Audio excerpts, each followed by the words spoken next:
Today I'm going to talk about a few things. So, homologous recombination, induced gene duplication and deletion. I'm also going to talk a little bit about concerted evolution. And for these two topics, we're going to need to cover a little bit about the Globin gene clusters, specifically in humans, and ribosomal DNA clusters.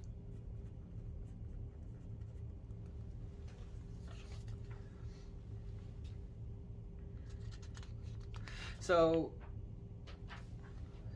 first, let's talk a little bit about the Globin gene clusters. Okay, so Globin gene clusters, what are they? Let's take an ancestral Globin gene. So this diagram right here represents an ancestral Globin gene, a Globin gene in a distant ancestor of humans.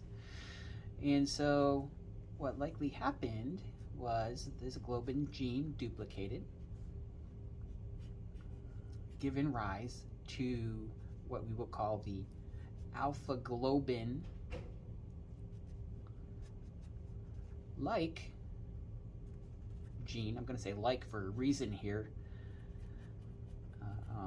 I'll address that in a moment. In a beta globin like gene. Okay, so duplicates, and we've got two identical copies, but over time this one becomes the alpha globin like gene, and this one here becomes the beta globin like gene. And we're going to consider these the ancestral alpha globin and the alpha globin like, and this one the ancestral beta globin like gene. Okay, so now that we have those genes, we have two separate categories, alpha globin like and beta globin like, and these are all paralogs, right? Alpha globin and beta globin are paralogs. Alpha globin gene,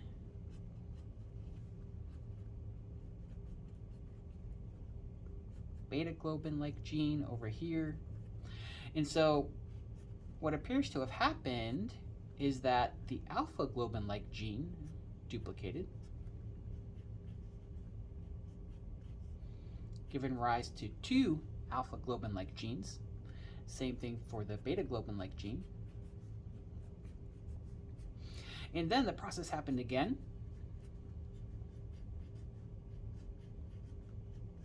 So now we've got three alpha globin like genes, and the same thing for the beta globin like genes. So now we have three beta globin like genes, and this process occurs multiple times, and sometimes maybe they get deleted, and sometimes they a copy is gained, and these copies are all next to each other. So it's led to what we have is the alpha globin gene cluster. In humans, this is on chromosome 16, and then this one here is going to be the beta globin gene cluster. In humans, this is on chromosome 11. And so it turns out there are 7 genes or pseudogenes in the alpha globin gene cluster in humans, and 6 beta globin genes or pseudogenes in the beta globin gene cluster in humans. And we'll cover some details on those next. So for the alpha globin cluster, there are 7, or researchers have identified 7 genes worth describing in this cluster. 1, 2, 3, 4, 5, 6. These are a little too big because I wanted to put beta globin over here, but maybe I'll use a new page for beta globin. So the alpha globin cluster, we have got these 7 genes or pseudogenes here. This first one is called zeta 2. This one is going to be called pseudo zeta 1, and I'm using a Greek psi symbol to indicate a pseudogene. Remember, a pseudogene is a gene that's no longer functional. Psi alpha 2, psi alpha 1, alpha 2, alpha 1, and theta. So these are all alpha globin-like genes. They're all like alpha globin. They're all similar to alpha globin, and they all evolved from duplication of an alpha globin-like gene, an ancestral alpha globin-like gene. So alpha 1 and alpha 2, these have identical coding sequences. And they are a little different in their 5' UTR, 3' UTR, and introns. But because the coding sequences are identical, they make identical proteins. They encode identical proteins. These pseudogenes, pseudo zeta 1, pseudo alpha 2, pseudo alpha 1, so they arose by gene duplication and they had a chance to evolve into something functional, but apparently mutations made it so they are no longer functional. But they're still present in our genomes. So I think I can do beta globin over here. I'll write a little smaller. Let's see. Beta globin gene cluster in humans on chromosome 11, and there are going to be 6 genes that researchers have identified or that are worth mentioning. So first one is going to be called epsilon. Second one is going to be called gamma G. That's the Greek symbol for gamma. My Greek symbols aren't very neat, but that's gamma G. Gamma A. Pseudo beta. Delta. And beta. Now these are all beta-like genes. They all evolved from duplication of an ancestral beta globin gene. Now these two right here have nearly identical coding sequences,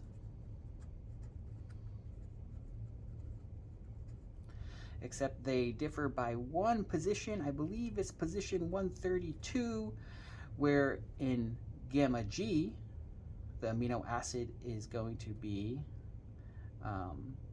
glycine, and in gamma A, it's going to be, what do we think?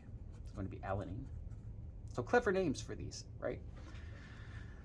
So very similar coding sequences here. They only differ by one, well, I guess they could be synonymous codons in there, but very similar protein sequences here. They only differ by one amino acid. Okay, now what do these do? What do the globin genes do? Okay, well, importantly, they are involved in forming hemoglobin. And hemoglobin is necessary for oxygen transport. Okay, so let's look a little bit at the different forms of hemoglobin that the proteins that are encoded by the alpha globin cluster and beta globin cluster, those proteins, let's see how they form the different hemoglobins. Okay, so hemoglobin types in humans, and there may be other types.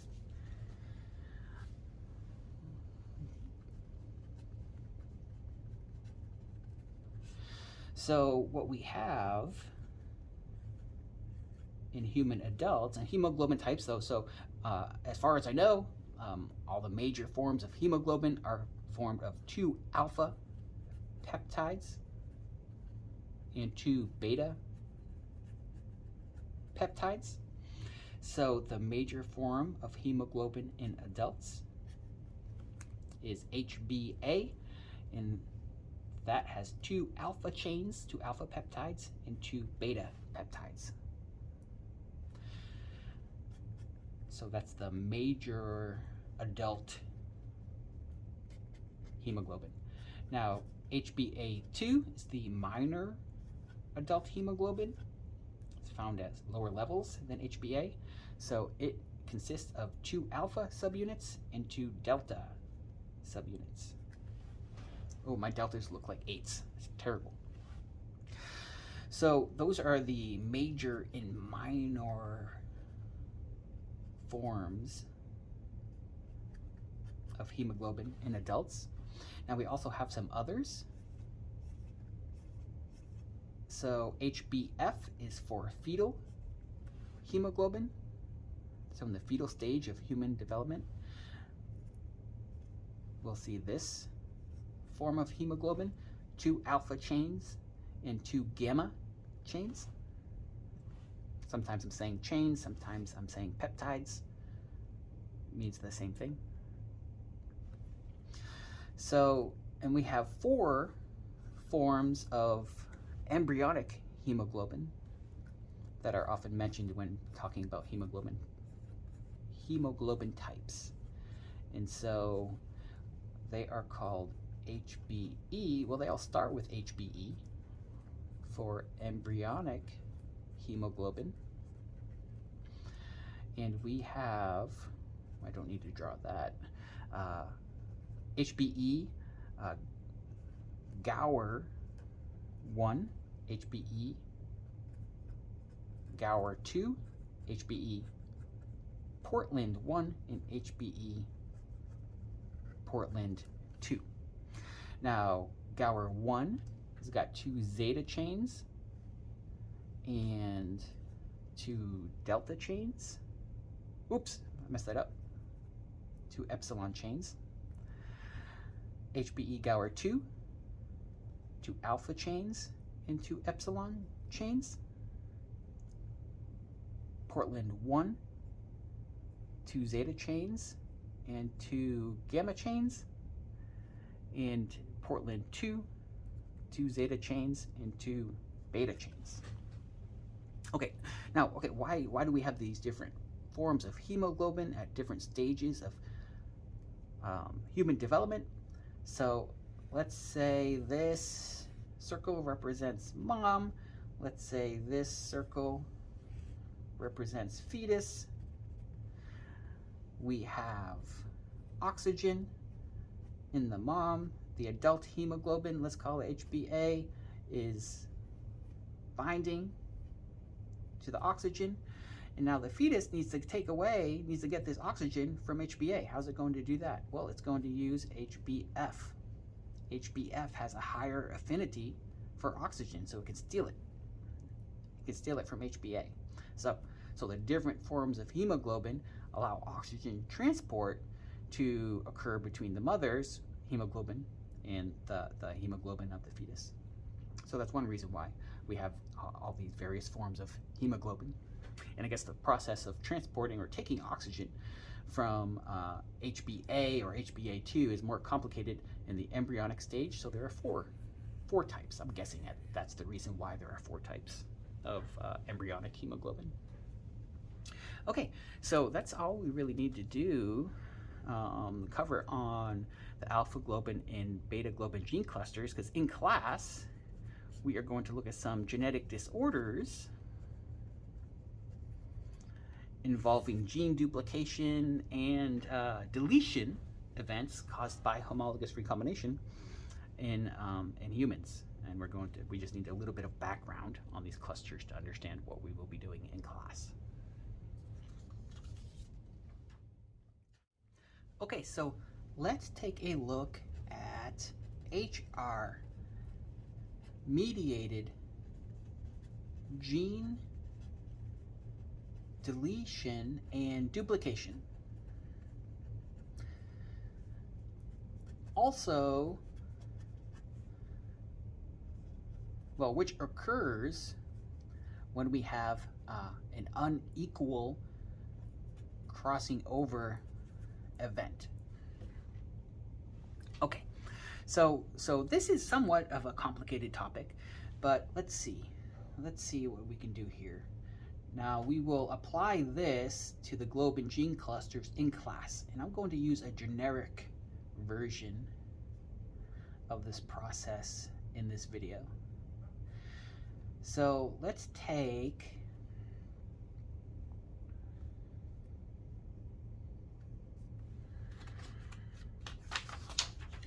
I don't want that.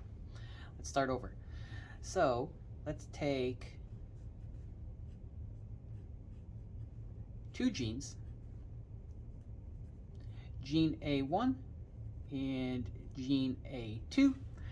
Now these genes are paralogs, and we can assume that the sequences are very similar, like 99.9% similar. We could even assume that they are identical for this example.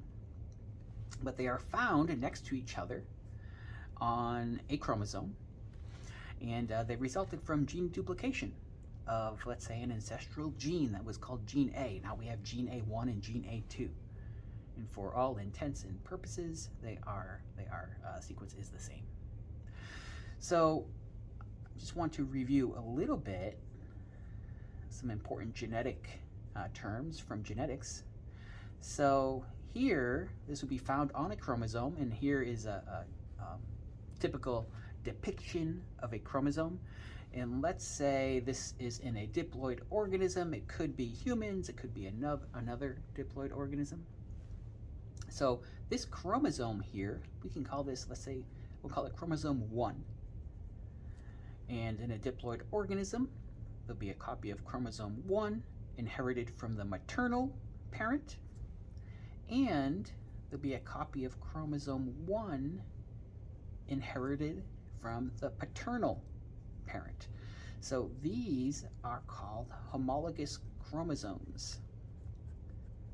So homologous chromosomes are chromosomes that are inherited by parentally, so 1 from each parent, or if you're a tetraploid organism, 2 from each parent. And they have the same genes in the same order. Now, there could be some differences in genes between here, right? There might be gene deletions and things like that, so there could be small differences. But for the most part, they have the same genes in the same order, and those are homologous chromosomes.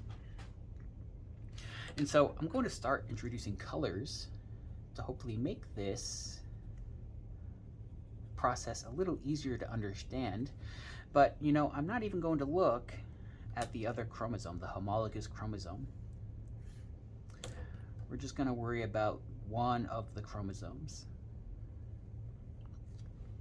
Okay, so we have our gene A1 and gene A2 paralogs located next to each other somewhere on chromosome 1. From the mother, let's say. Now, what I want to do is, okay, sometimes, well, let's say, you know, DNA has to be replicated before mitosis. So let's say this chromosome is replicated. So now it looks like that. And we now have 2 more copies, well, 1 copy each, of gene A1 and gene A2.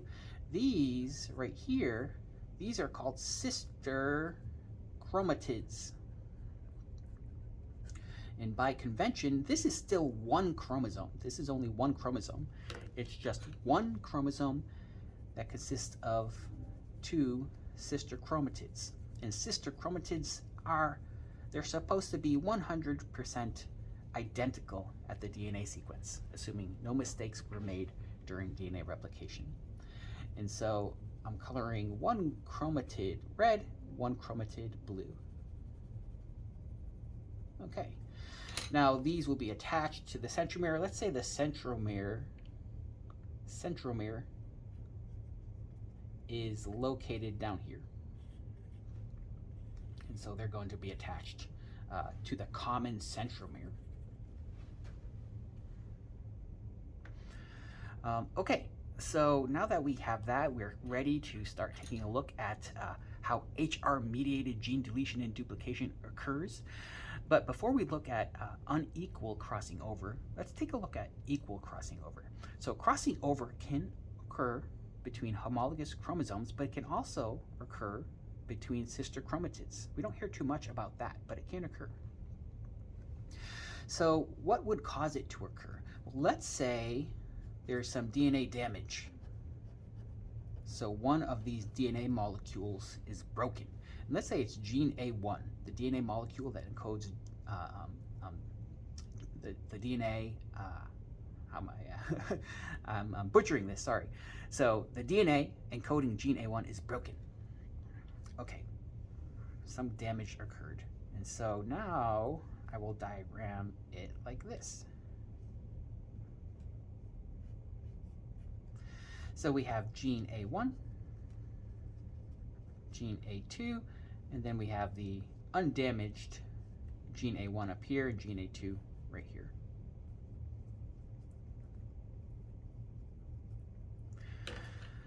So now the cell is going to try and repair gene A1. Did I color that blue? I wasn't supposed to. Let me fix that. So it needs to repair gene A1 here. And one of the repair processes it can use is called homologous recombination mediated repair. And we are going to cover this process in detail in future classes. So today we're just going to kind of gloss over the mechanistic details of how HR-mediated repair occurs, and we're just going to basically focus on how, when it does occur, how it can lead to gene duplication and deletion. But one of the main processes involved, or steps in HR-mediated repair, is for a homology search to occur, whereby the broken ends are used to look for similar sequences in either a sister chromatid or a homologous chromosome. And during the repair process, what can happen is that you can have a physical exchange of the DNA molecules. So now we have something like this.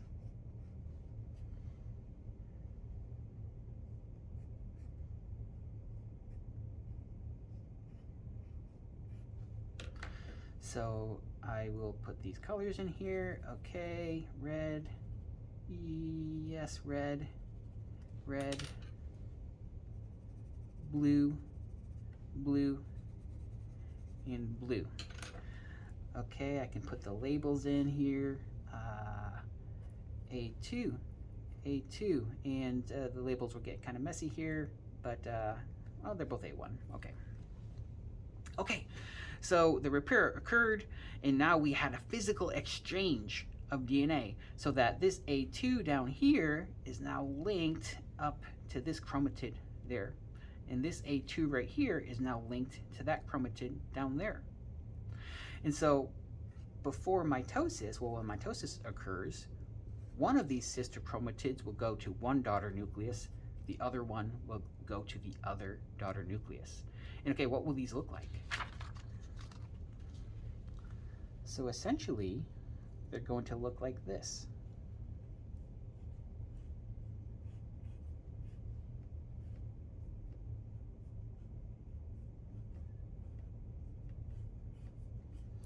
So A2, A2, A1, A1,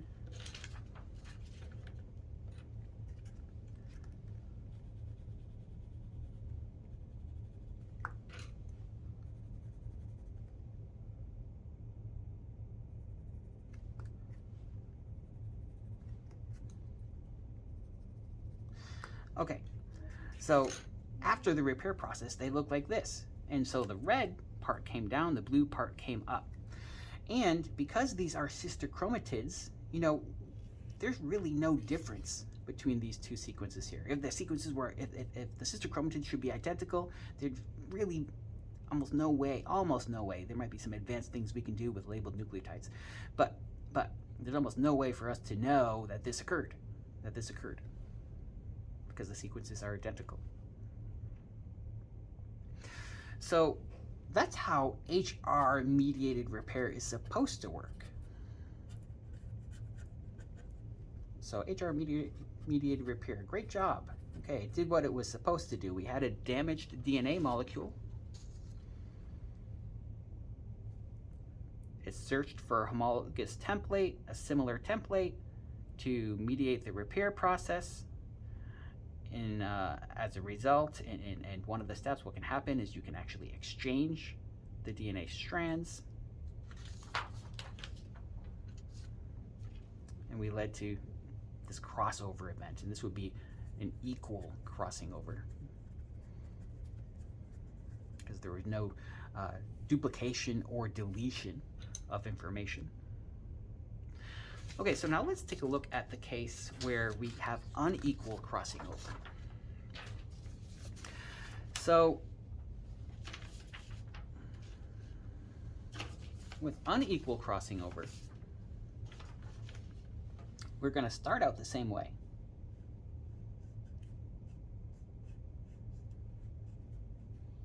So A1, A2, these are paralogs. The sequences are essentially identical. For this example, they don't need to be identical. They can just be highly similar, and that's enough for unequal crossing over to occur. We're going to color code these red up here, these blue down here. So DNA damage occurs. We end up, let's put the damage in the same spot.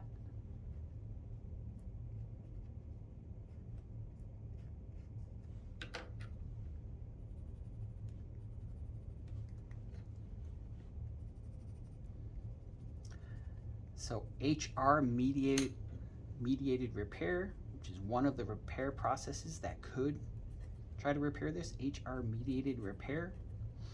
It's going to use the ends of the DNA molecule to look for similar sequences. Ideally, it would find them up here, but it might find them down there. It might find them down there. And if that happens, we could get this.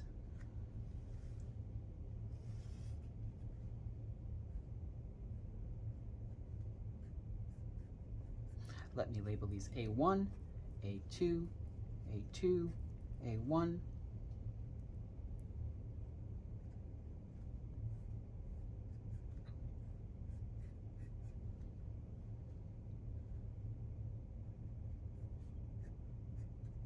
It's kind of a messy diagram here. I hope you can see what's going on. Okay, let me use the colors.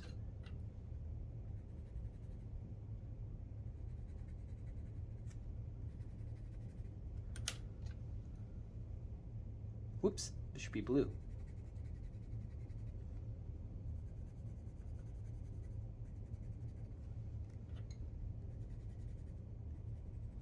Okay, it looks something like that. So we have A1 here, which is here. We have this end of A1 here, which is now fused to the 3' end of A2. We have the let's see, the 5' end of A2 right here, which is now fused to the 3' end of A1. And then we have A2 over here. Let's see, this looks good, I think. Oops. I messed up. That shouldn't be there, right? Right, because this is over here with A2. There's no A. There's no another A2 down there. Okay. Okay, so we're crossing that out. And that makes sense because we have 1, 2, 3, 4 copies. We went into the process with 4 copies. Okay, now this is attached to the centromere. This is attached to the centromere. These will be separated during mitosis. So what we're going to have now is this red A1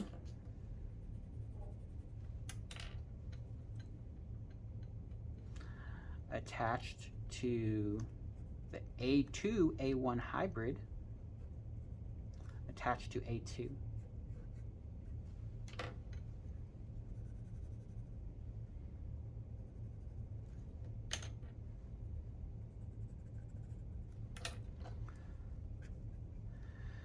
And so on the other chromatid here, we're going to have A1-A2 hybrid. Okay, so what's the end result? End result is one chromatid has 3 copies of this A-like gene. We've got A1, we've got A2, we've got the A2-A1 hybrid. And if the sequences were slightly dissimilar between A1 and A2, we might be able to see this difference. But if they're A1 and A2 are identical, then we'd have 3 identical copies of this gene. And down here on this chromatid, we only have 1 copy of this A-like gene, so the A1-A2 hybrid. So we can see we had a gene deletion here, we had a duplication up here. So now we have 3 copies up here, 1 copy down there. Okay, so in class, we're going to try and apply this to the alpha globin and beta globin gene clusters. So let us talk a little bit about ribosomes, because we are going to use something interesting about ribosomes to, well, as our example on concerted evolution of DNA sequences. So ribosomes, what are they? Well, I want to talk a little bit about eukaryotic and prokaryotic ribosomes, and they are very similar. So let's just review a little bit. Let's take a messenger RNA from a eukaryotic organism. Now it's going to have a 5' cap, which we will talk about in future classes, a poly A tail, and here I'm going to show a ribosome, which is translating the messenger RNA and synthesizing a protein. Or you can call it a peptide, chain of amino acids. So as we will see, ribosomes have a large subunit and a small subunit, and the same thing holds true for eukaryotic ribosomes and prokaryotic ribosomes.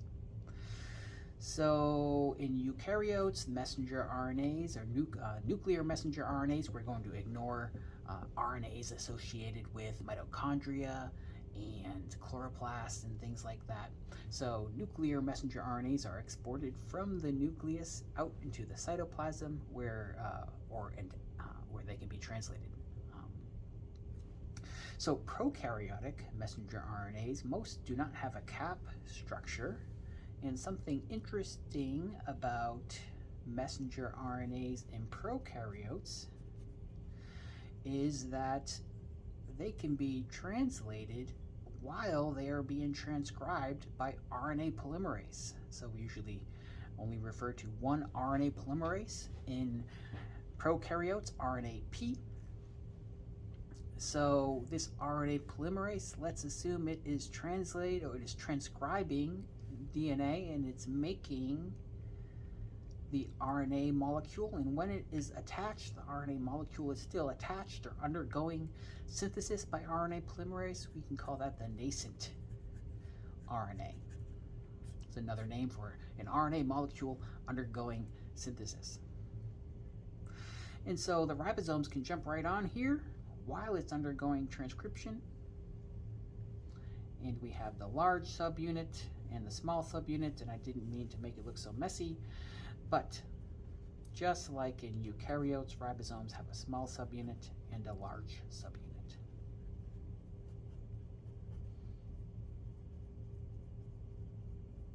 And there's the little protein being synthesized. Now, let's specifically talk about some features of the ribosome structure. So let's compare eukaryotic ribosomes to prokaryotic ribosomes. Let's look specifically first at the large subunit. So the large subunit, which I like to diagram like this, it consists of 50 proteins in eukaryotes and 31 proteins in prokaryotes. In addition to these proteins, there are 3 RNA molecules associated with the structure that form part of the structure: 28S, 5S, and 5.8S. Now, S is for Svedberg. It's a unit of size, essentially. So these are 3 RNA molecules that form part of the large subunit structure, and they are called ribosomal RNAs.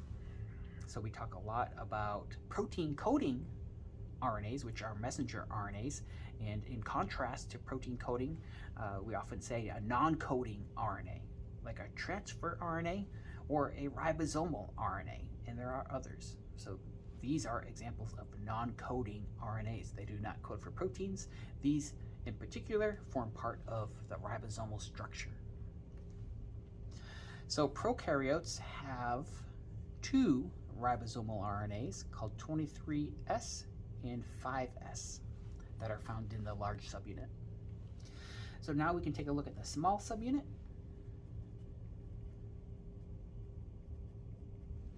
There are 33 proteins that make up the small subunit in eukaryotes.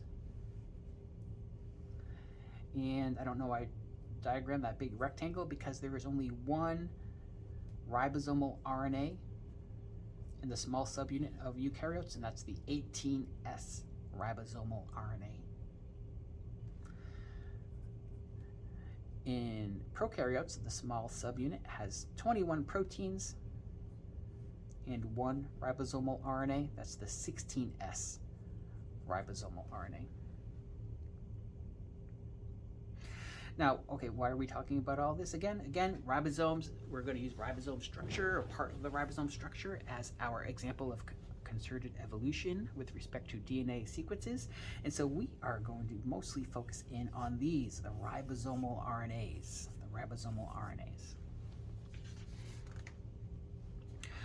So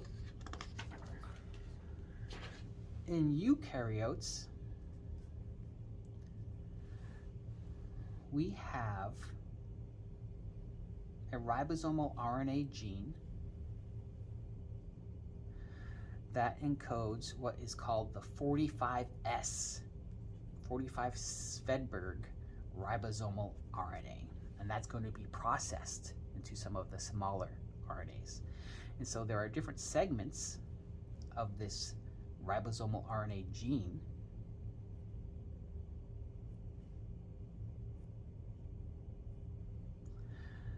So we're going to have the N segment, which is the non-transcribed spacer, and some may not consider that as part of the gene, but it's called the non-transcribed spacer.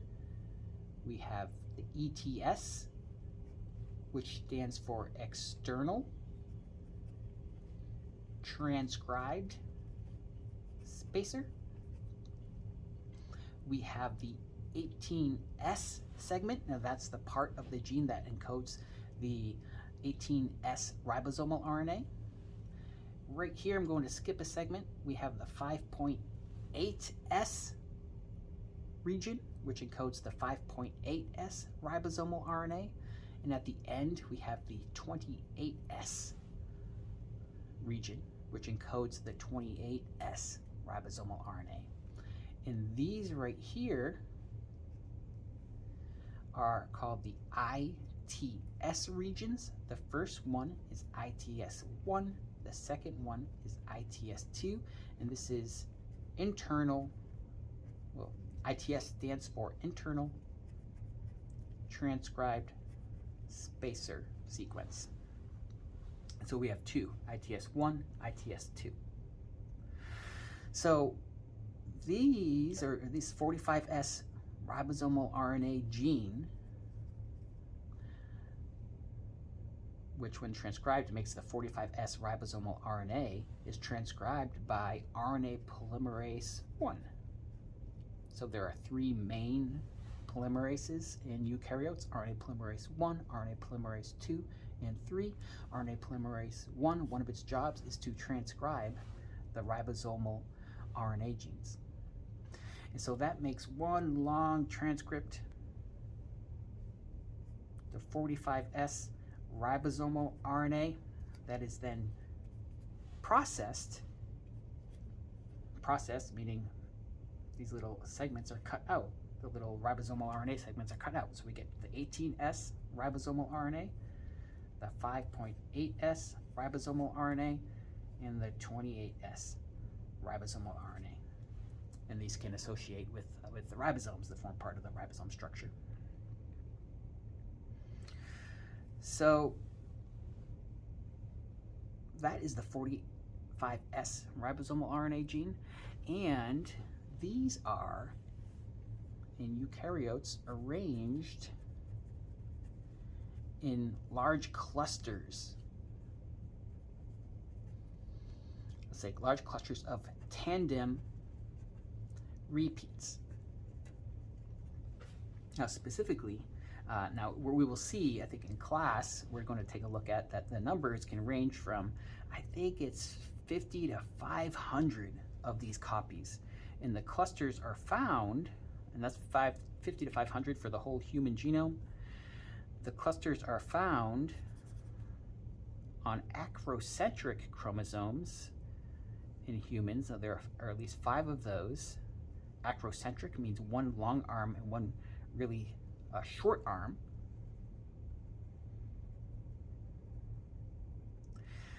And the chromosomes are 13, 14, 15, 21, and 22. So on the very short arm of acrocentric chromosomes, that's where the 45S RNA genes are tandemly arranged in clusters in humans. Now there's one gene we didn't talk about, right? So that's the 5S gene, the 5S ribosomal RNA gene. So it doesn't have to undergo processing. We don't get a larger transcript where the 5S RNA, ribosomal RNA, is cut out of. It is transcribed by RNA polymerase 3, but it is arranged as clusters. So long clusters of tandemly arranged genes, and in humans this is found, this cluster of 5SR ribosomal RNA genes is found on chromosome 1. Okay, now in prokaryotes we have a similar thing.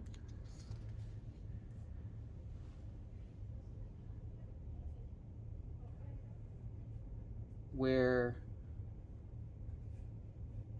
there is one long ribosomal RNA transcript. Let's call this the ribosomal RNA gene, and it encodes the 16S ribosomal RNA, the 23S ribosomal RNA, and the 5S ribosomal RNA. So it encodes all the ribosomal RNAs in prokaryotes, so there are only 3. And unlike the tandem arrangement of these copies that we see in humans and other animals, in prokaryotes, these exist, these aren't tandemly arranged, but there are multiple copies. So E. coli, for example,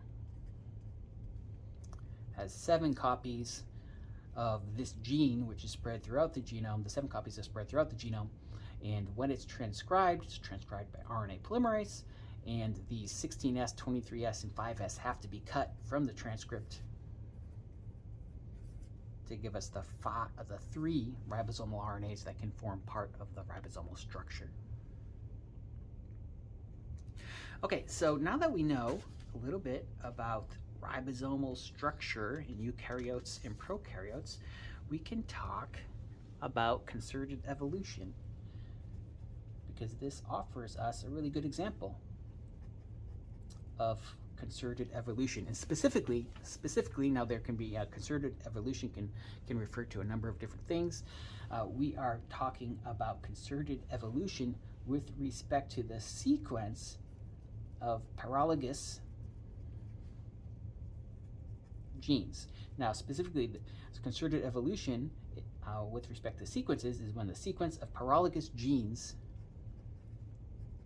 are more similar than expected. Okay, more similar than expected. Okay, so what does that mean? So let's take an example here. Let's take an ancestral copy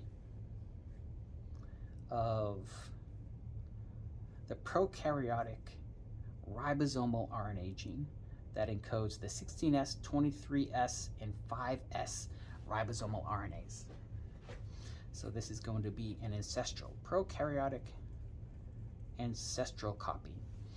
Now, we can take two example species that currently exist, E. coli and H. influenza. Now, these are closely related bacteria. And E. coli has 7 copies of this ancestral prokaryotic gene here. You know, it has copies of the ribosomal RNA gene. It has 7 copies in total. H. influenza has 6 copies. Now, these 7 copies are dispersed throughout the E. coli genome, and if we were to compare the sequences of them, we're going to see that they are like nearly identical. They are 0.195% different. So 0.195% different. So just like 0.2%.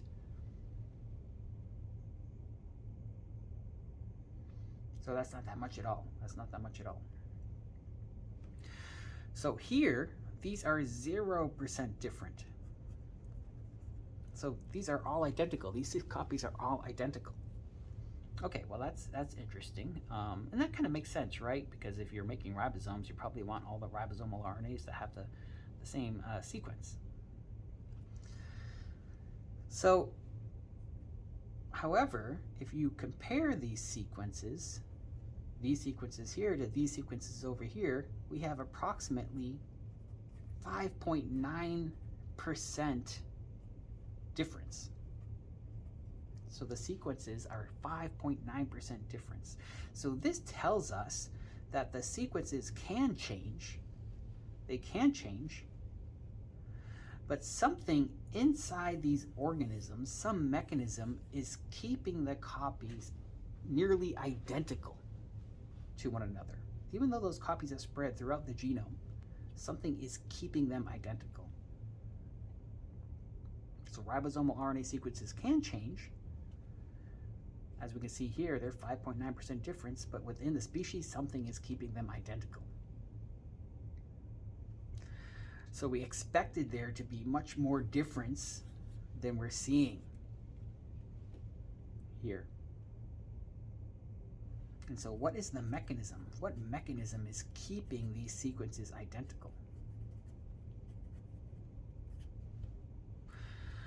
So now the similar thing happens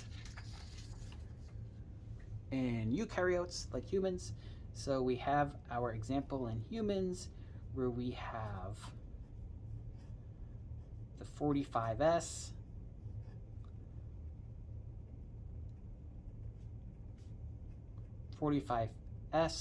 are RNA gene clusters spread over 5 different chromosomes, 13, 14, 15, 21, and 22. And we have the 5S rRNA cluster on chromosome 1. Now, these genes here are essentially identical to one another, and they're found on different chromosomes. So what is keeping what is keeping the rDNA, sometimes we call them rDNA, so rDNA, rRNA, synonyms. The rRNA genes, I like RNA better. So what is keeping the rRNA gene sequences identical or nearly identical? And so we don't have a good reason. We don't have a good reason to explain what is keeping these identical within a genome. Some proposals involve negative selection. So if one gene copy changes a little bit, well, then maybe that just is really bad for the organism. But then we should be detecting a lot of mutated copies in the genome. So negative selection alone isn't a very good explanation for concerted evolution of these sequences. Maybe the clusters are regenerated. Let's say from a single copy at periodic intervals, and that might explain part of it, but it doesn't quite help explain when you have the clusters on different chromosomes. So that's not a perfect explanation either. Maybe gene conversion might play a role. Now, we don't know what gene conversion is in this course yet because we haven't covered it yet, but we're going to talk about that later when we talk about when we cover homologous recombination mediated repair of DNA damage in more detail. So okay, so for this we want to know, so what are we going to take, what's the take-home message here? Is concerted evolution of some DNA sequences exists, and we have an example, the ribosomal RNA genes in various organisms. Okay, and that's it, and I will see you in, I think that's it for today's video, and I'll see you in class.